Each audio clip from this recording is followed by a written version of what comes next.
How to interpret your dreams like Jung. The language of dreams. Last night, you had a dream. Maybe you were flying through endless skies, or perhaps you found yourself back in your childhood home, or maybe you were being chased by something you couldn't quite see. You woke up with fragments of images, emotions that felt strangely familiar yet mysterious. And like most of us, you probably dismissed it as just random brain activity, the mind's way of clearing out mental clutter while you sleep. But what if I told you that Carl Jung, one of the most revolutionary psychologists of the 20th century, believed your dreams were actually the most direct conversation you could have with your soul? What if those seemingly random images, those bizarre scenarios, those intense emotions you felt while sleeping were actually your unconscious mind trying to guide you toward becoming who you're truly meant to be? Jung once said, "Your vision becomes clear when you look into your heart. Who looks outside, dreams. Who looks inside, awakens." Tonight, we are going to learn how to look inside, how to interpret your dreams the way Jung did, as profound messages from the deepest parts of yourself. Have you ever noticed how certain dreams stick with you for days, weeks, even years? There's something about them that feels more real than reality itself. Jung understood this. He believed that dreams weren't just meaningless mental noise, but rather a sophisticated communication system between your conscious mind and the vast, wise, largely untapped reservoir of your unconscious. Jung versus Freud, a revolutionary difference. Before we dive into Jung's method, we need to understand how radically different his approach was from his mentor and eventual rival, Sigmund Freud. Freud saw dreams as the royal road to the unconscious, but he believed they were primarily about repressed sexual desires and childhood traumas disguised in symbolic form. To Freud, your dreams were essentially your mind's way of fulfilling forbidden wishes in a safe, symbolic space. Jung took a completely different approach. While he respected Freud's groundbreaking work, Jung believed dreams served a much more profound purpose. He saw them as compensatory, meaning they naturally balance out your conscious attitudes and show you aspects of yourself and your life that you might be ignoring or suppressing during your waking hours. Think about it this way. If you're someone who's overly logical and analytical in your daily life, your dreams might be filled with emotional, irrational, or creative imagery.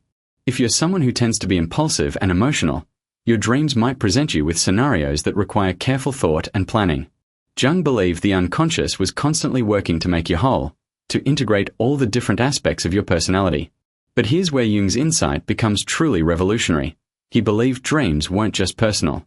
Yes, they contained personal elements, memories, experiences, relationships from your own life. But they also tapped into what he called the collective unconscious, universal patterns and symbols that have appeared in human dreams, myths, and stories across all cultures and throughout all of history. This is why certain dream symbols feel so powerfully familiar, even when we've never encountered them in waking life. The wise old man, the great mother, the hero's journey, the shadow figure, these aren't just random images your brain creates. They're archetypal patterns that connect you to the deepest layers of human experience. The architecture of the unconscious. To understand Jung's approach to dream interpretation, you need to understand his map of the psyche. Jung saw the mind as having three main levels: the conscious mind, the personal unconscious, and the collective unconscious. Your conscious mind is everything you're aware of right now, your thoughts, feelings, perceptions, memories that you can easily access. It's like the tip of an iceberg above water. The personal unconscious contains all the experiences, memories, and aspects of yourself that you've forgotten, repressed, or never fully integrated.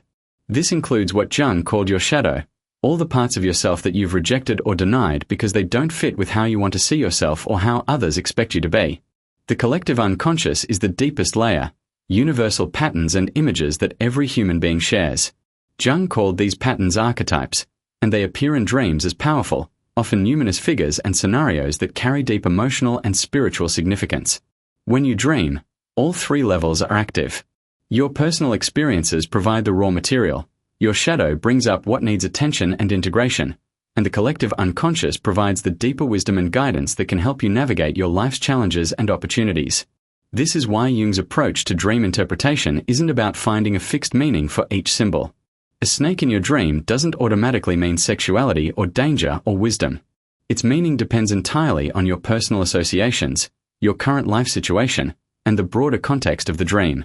Jung's four-step dream analysis method. Now let's get practical. Jung developed a systematic approach to dream analysis that you can use with your own dreams. It involves 4 essential steps: context, associations, amplification, and integration. First, context. Before you try to interpret any dream symbol or event, you need to understand the context of your waking life. What's happening in your relationships, your work, your inner world? What challenges are you facing? What decisions are you trying to make?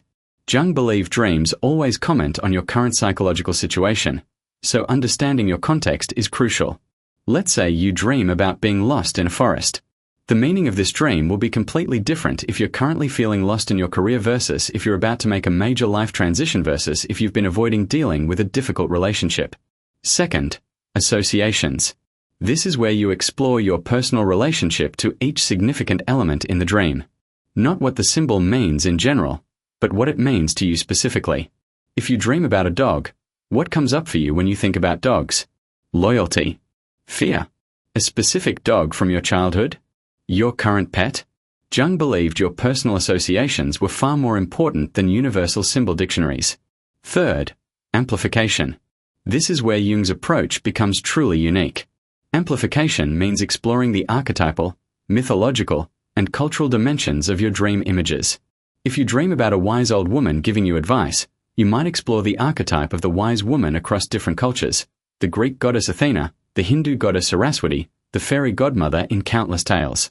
This helps you understand the deeper, transpersonal significance of your dream.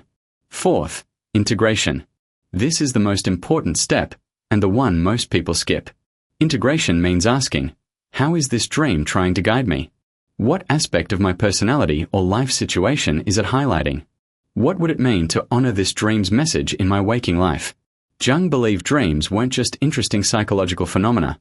They were active guidance from your unconscious, trying to help you grow, heal, and become more authentically yourself. Personal vs. collective symbols. One of the most fascinating aspects of Jung's approach is understanding the difference between personal dream symbols and collective archetypal symbols. Personal symbols come from your own life experience and carry meaning specific to your individual history. Collective symbols tap into universal human experiences and carry meaning that transcends your personal story. Let's say you dream about water. On a personal level, water might represent your relationship with your emotions, especially if you grew up near a lake or had a significant experience involving water. But on a collective level, water is one of the most universal symbols for the unconscious itself, for purification, for the flow of life, for the feminine principle. The art of Jungian dream interpretation is learning to work with both levels simultaneously. Your personal associations give the dream its immediate relevance to your current life situation. The archetypal dimensions give it deeper meaning and connect you to the broader human experience. Here's a practical example. Imagine you dream about being chased by a dark figure through empty city streets. On a personal level, you might associate this with feeling pursued by a deadline at work or running away from a difficult conversation you need to have. But on an archetypal level, this could be an encounter with your shadow, those aspects of yourself that you've rejected or denied, now demanding your attention. Jung would say both interpretations are valid and necessary. The personal level helps you understand what specific situation in your life needs attention. The archetypal level helps you understand the deeper psychological work you're being called to do. This is why keeping a dream journal becomes so powerful over time.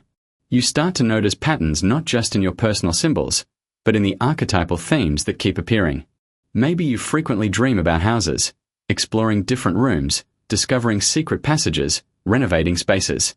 Houses are archetypal symbols for the self, for your psychological structure. Your recurring house dreams might be showing you different aspects of your personality that are ready to be explored or integrated. Working with your shadow in dreams. One of Jung's most important contributions to psychology was his concept of the shadow, the parts of ourselves that we've rejected, denied, or never allowed to develop because they don't fit with our conscious self-image or with what others expect from us. Your shadow isn't necessarily negative. It's simply unconscious. If you see yourself as a nice person, your shadow might contain your capacity for healthy anger or assertiveness. If you see yourself as logical and rational, your shadow might contain your intuitive, creative, or emotional capacities. If you see yourself as independent and strong, your shadow might contain your need for connection and vulnerability. Dreams are one of the primary ways your shadow communicates with you. It often appears as a figure of the same gender as you, doing things you would never do, expressing qualities you've disowned. The shadow figure might be aggressive when you're overly passive, vulnerable when you're overly defended, creative when you're stuck in routine, or wild when you're overly controlled. Jung believed that integrating your shadow, acknowledging and reclaiming these rejected parts of yourself, was essential for psychological wholeness and authentic self-expression. This doesn't mean acting out every shadow impulse, but rather recognizing these aspects as legitimate parts of your complete personality. When shadow figures appear in your dreams, Jung suggested approaching them with curiosity rather than fear. What are they trying to show you? What quality or capacity are they embodying that might be missing from your conscious life? How might integrating this quality help you become more whole and authentic? Sometimes the shadow appears not as a person but as an animal, especially animals you fear or find repulsive. A dream about being chased by a wolf might be your wild, instinctual nature trying to get your attention. A dream about spiders might be your capacity for patience, creativity, or feminine power that you've been rejecting. Practical dream journal techniques.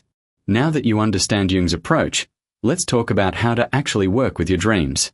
The foundation of Jungian dream work is keeping a detailed dream journal, but not just any dream journal, one that captures both the immediate experience and the deeper psychological work. Keep your journal right beside your bed. Dreams fade quickly, and the most vivid, emotionally significant dreams often come in the early morning hours. When you wake up, before you move, before you check your phone, before you start thinking about your day, lie still and recall as much of your dream as possible. Write down everything you remember, no matter how fragmentary or bizarre. Include not just the events and images, but the emotions you felt, the atmosphere of the dream, the colors, and sensations. Jung believed that the emotional tone of a dream was often more important than its literal content. Then, for each significant element in the dream, spend time with Jung's four-step process. What's happening in your life right now that might relate to this dream? What are your personal associations with each symbol? What archetypal or mythological connections come to mind? And most importantly, what is this dream trying to tell you about your current psychological situation? Don't worry about getting it right. Jung believed there was no single correct interpretation of any dream. Instead, focus on what feels alive and meaningful to you. If an interpretation sparks recognition, emotion, or insight, you're probably on the right track. Pay special attention to recurring dreams or recurring symbols. These are your unconscious mind's way of saying, this is important. This needs your attention. Jung often found that recurring dreams stopped once their message had been understood and integrated. Also notice the dreams that stay with you, the ones you find yourself thinking about days or weeks later. These are often the most psychologically significant, even if they don't seem dramatic or important at first glance. Your nightly conversation with the soul. Jung once wrote, "The dream is a little hidden door in the innermost and most secret recesses of the soul." Every night, whether you remember it or not, you're having a conversation with the deepest, wisest parts of yourself. Your dreams are offering you guidance, showing you blind spots, bringing you gifts of creativity and insight, and gently nudging you toward becoming who you're truly meant to be. This isn't just abstract psychology, this is practical wisdom for your daily life. When you start working with your dreams the way Jung did, you're not just analyzing interesting mental phenomena. You're engaging in active dialogue with your unconscious, allowing it to guide and support your conscious efforts toward growth, healing, and authentic self-expression. Your dreams know things your waking mind doesn't. They see patterns you miss, they feel into future possibilities, they remember forgotten wisdom, and they hold space for all the parts of yourself that don't get expression in your daily life. Learning to interpret your dreams is learning to access this incredible inner resource. So tonight, before you go to sleep, set an intention to remember your dreams. Keep your journal ready. And remember, you're not just going to sleep. You're entering into sacred dialogue with your soul. What will your dreams tell you tonight? What guidance are they offering? What parts of yourself are ready to be welcomed home? The conversation is waiting. All you have to do is listen. If this exploration of Jung's approach to dream interpretation has sparked something in you, I'd love to hear about it in the comments below. Share a dream that stayed with you, or tell us about a time when a dream offered you unexpected guidance. And if you're ready to dive deeper into Jung's wisdom about the psyche, the shadow, and the journey toward wholeness, make sure to subscribe and hit that notification bell. Your dreams are calling. It's time to start listening.